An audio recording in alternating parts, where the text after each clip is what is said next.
Hey guys, and welcome back to Studio One with me, Gregor. Studio One Pro 7.1 is out, and the biggest feature is probably a brand new creative powerhouse of a virtual instrument that is cinematic lights.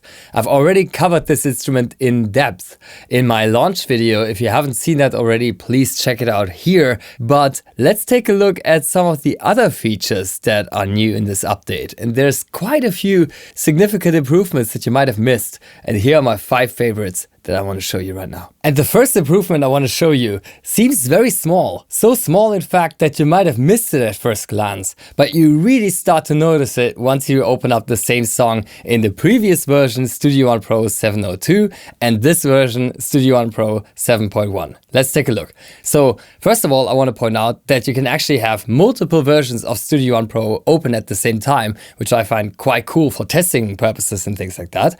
But anyway, so this song I currently have open in Studio One Pro 7.02, which was the release before 7.1.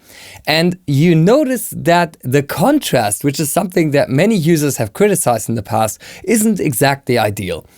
What is the reason for that? Well, if I quickly go to the preferences and we go to advanced editing, we see that there's an option called draw events translucent grid shines through. With this option enabled, what's actually happening is that the events are reducing in opacity, have less saturation and look less sharp on the timeline. But in return, now the grid can shine through these events because the opacity has been decreased, and so they become a bit transparent, and that makes the grid shine through the events. Now, arguably that's not really a great solution because you have to decide either between great saturated and high contrast events or seeing the grid lines, which is why I'm so excited to show you how this is done in Studio One Pro 7.1. And to really demonstrate this, I'm gonna hit the tab key and switch from the old version to the new version. Watch this. Isn't this a massive difference? Let me go back.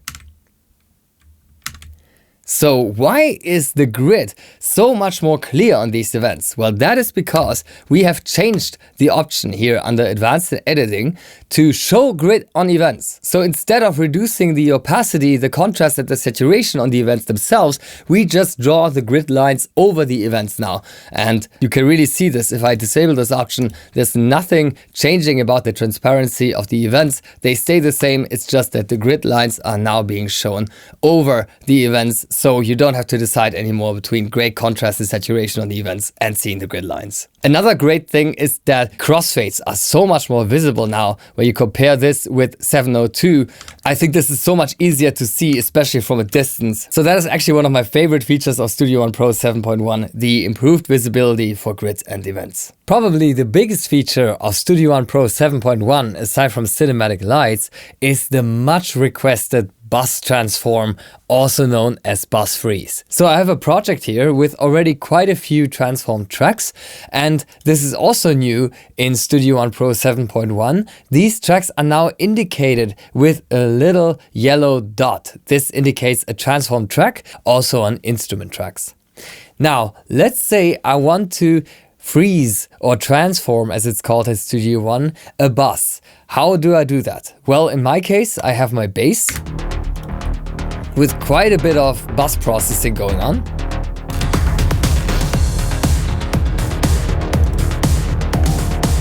And it's playing together with some synths, some pads, some effects.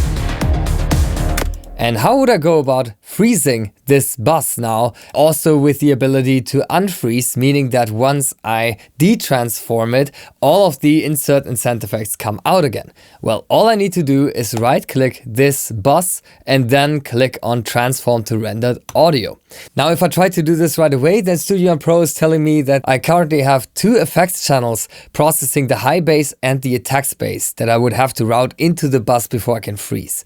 So I click OK and I open up the mixer console, and I can already see there's 2 send effects here for the high bass and the attack bass. And yeah, there we go. This is the bass verb. I just gonna route this into the bass bus as well.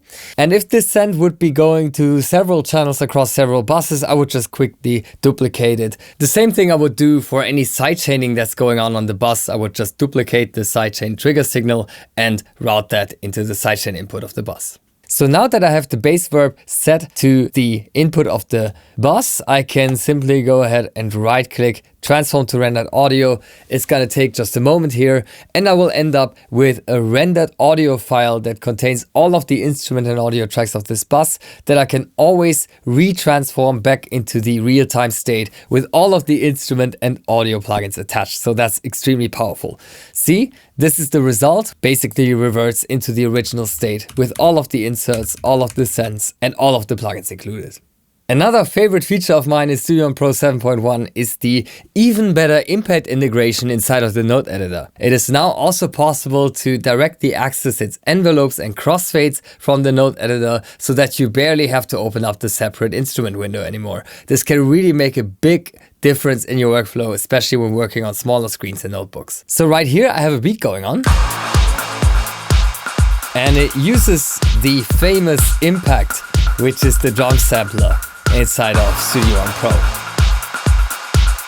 Now, I always found it a bit of a hassle that I have to have this open separately and work on my note events at the same time, especially on smaller screens. It was always obstructing my view somewhat. And I'm so happy that I can now just close this window instead. I don't have to see that anymore. And then when I'm here in the note editor, where as of version 7, I can show just the used pitches, which is great for drum editing, I can click on this pad controls button, and this will show the impact side by side with the note editor, and it's scaling perfectly, as you can see. Now, this has been around already in Studio One Pro 7, but what is new is that we can now also access envelopes and things like that. So for example, on the snare here, if I click on envelope, I can directly change, for example, the pitch envelope or the filter envelope.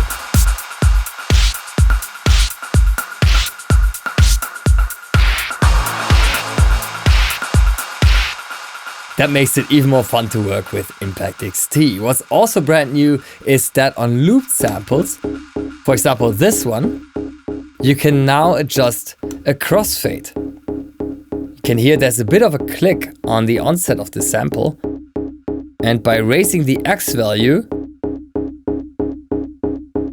I can basically just smooth that out.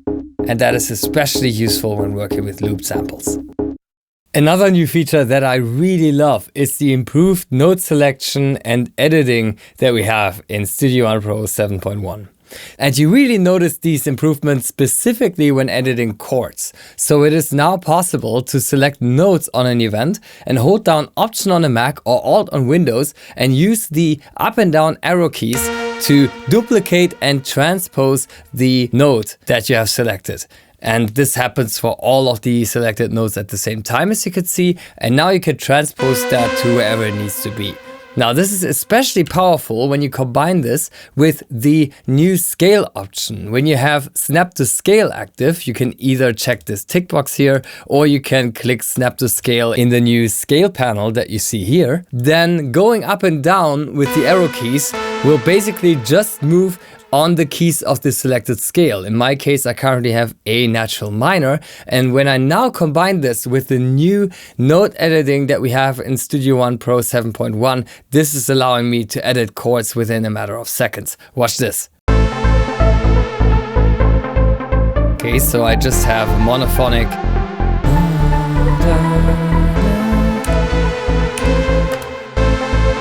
Right? Already duophonic. Let's go for another one.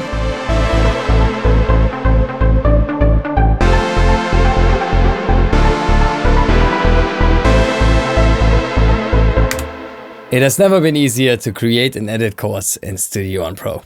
And my fifth and final favorite feature, and that's quite a mouthful, of Studio One Pro 7.1 is that we finally have the demo version back. You can download this 30-day trial version right away from the my.presonus.com website once you register. And if you'd like to learn more about the contents of the Studio One Pro 7.1 demo, then please check out my video that's covering this in detail right here. Thank you so much for watching. Enjoy our latest update of Studio One Pro.